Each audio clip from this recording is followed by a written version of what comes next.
Hello, very good afternoon. This is your lunchtime news bulletin here on MTV Sports. I'm Shahin Jurongpati. In headlines, the Parliamentary Council approves former Attorney General Mohan Peiris for the post of Chief Justice. A fundamental rights petition filed at the Supreme Court requesting Mohan Peiris not to be appointed as the new Chief Justice. Special investigations into the occurrence of landslides in Theldenia.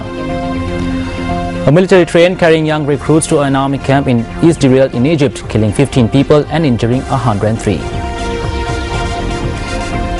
Now for a look at the stories in detail. The Parliamentary Council has approved the name of former Attorney General Mohan Peiris for the post of Chief Justice. According to parliamentarian AHM Azwar, the Parliamentary Council gave its consent to the nomination following a meeting held this morning. This morning, the Parliament Council met in Parliament under the chairmanship of Honorable Chamal Rajapaksa, the Speaker of the Parliament. And the Speaker, Honorable Prime Minister V.M. Jayarajan and myself participated. Accordingly, a name has been submitted to us by His Excellency the President, and that name is His Lordship Peter Mohan Maitri, P. Miss President's Council. And we went through the name and the background of his services and approved the name, and the name has been now submitted to, our approval has been now sent up to His Excellency the President for action. A fundamental rights petition was filed in the Supreme Court today, preventing Mohan Peiris from assuming duties as a new Chief Justice. The petition was filed by the Centre for Policy Alternatives and its Executive Director, Dr. Pakisoti Saravanamuttu. A heavy security presence was evident this morning near the court complex.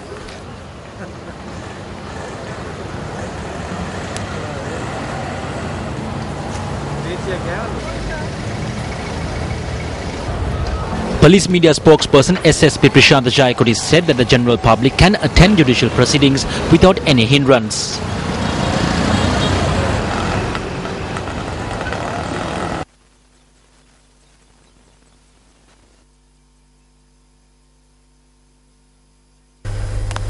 The police headquarters says that security has been beefed up around the House-top court complex.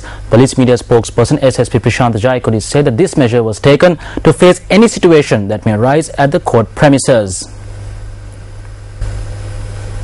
Security presence was evident this morning near the court complex.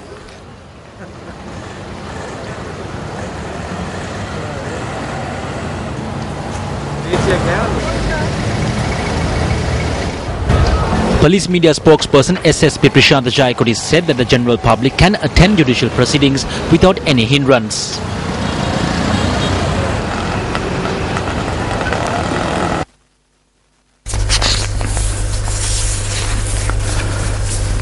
Detaining inmates at the Avisawala lockup has been temporarily suspended. Commissioner General of Prisons P.W. Kodibli said that inmates of the Avisawala lockup will be temporarily moved to the Kuruvita prison at night.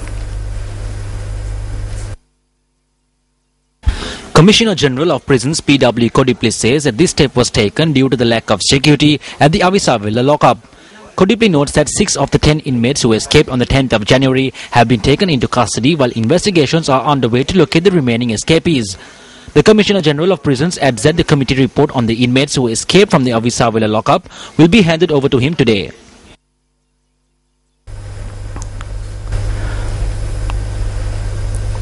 The unidentified lights that were reported from several parts of the island was a topic of much discussion, which aroused the people's curiosity. Now, this report from Gaul is believed to be the source of these unidentified lights.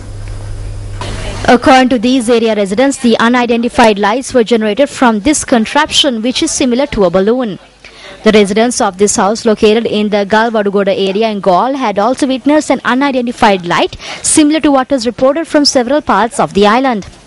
Residents say that a religious event was taking place in the house when they had noticed the unidentified light. This caused the residents to panic. It seemed as if something was moving in the sky. People were not paying attention to the sermon because they were distracted by the moving object. What are these identified lights? News First made inquiries.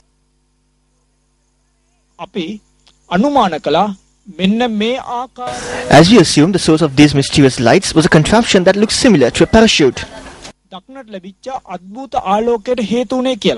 correspondent said that the object is similar to a helium balloon imported from China.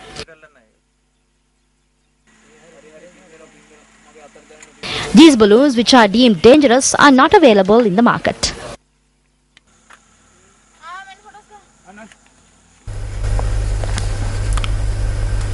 Still in local news, Mawadi Chena Road on the Batticaloa-Trincomalee A15 road has been damaged due to heavy showers. Our correspondent said that a stretch of 1.5 kilometers on the road remains inundated. Our correspondent said that reservoirs in Polonnaruwa and Manampitiya have reached spill level and the excess water flows through several areas including Serunuwara, Virugal, Ichalankulama and Madavi Chena.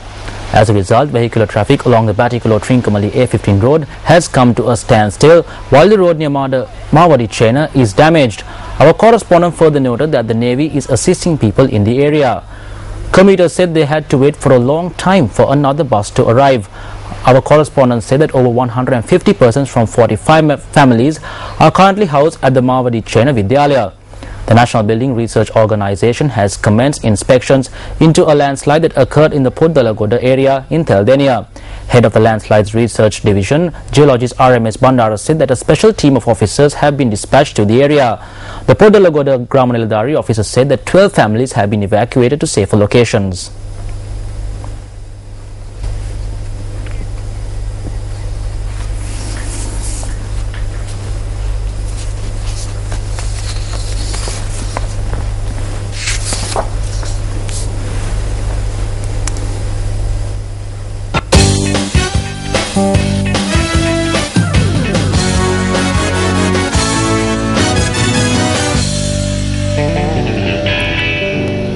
Starting off the cricket news, only 16 days remain for the ICC Women's World Cup to commence. 8 teams competing under 2 groups will vie for glory in the tournament that will be hosted in Bangalore, India.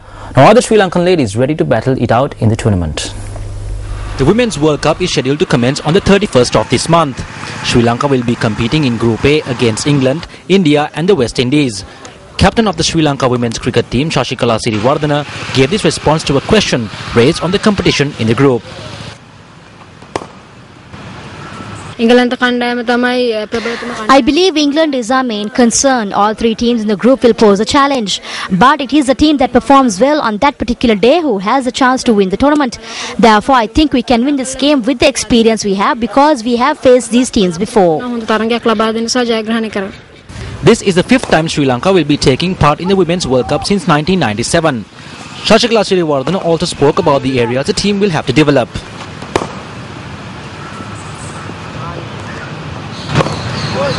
We could not do well in the 2020 tournament because of our weak batting lineup. But as always, the bowlers and fielders did their job. I believe that we will be able to overcome our weaknesses in the batting division. We have played good cricket in the ODI version in the past 2 years.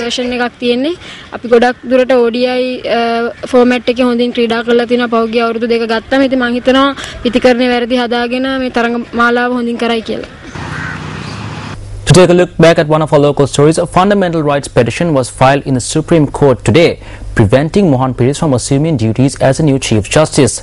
The petition was filed by the Centre for Policy Alternatives and its Executive Director, Dr. Pakisothi Saravanamuthu. The petitioner, Executive Director for the Centre for Policy Alternatives, Dr. Pakisothi Saravanamuthu, has named the Prime Minister, the Speaker, Opposition Leader, 2 parliamentarians and the former Attorney General as respondents in the petition. The petitioner states that there is no need to appoint a new Chief Justice as Dr. Shivani Bandaranayake has not vacated the position. The petitioner requests court to issue an interim order preventing Mohan Peiris from assuming duties as the new Chief Justice. The petitioner has requested for the petition to be taken up for consideration either today, tomorrow or on the day after tomorrow.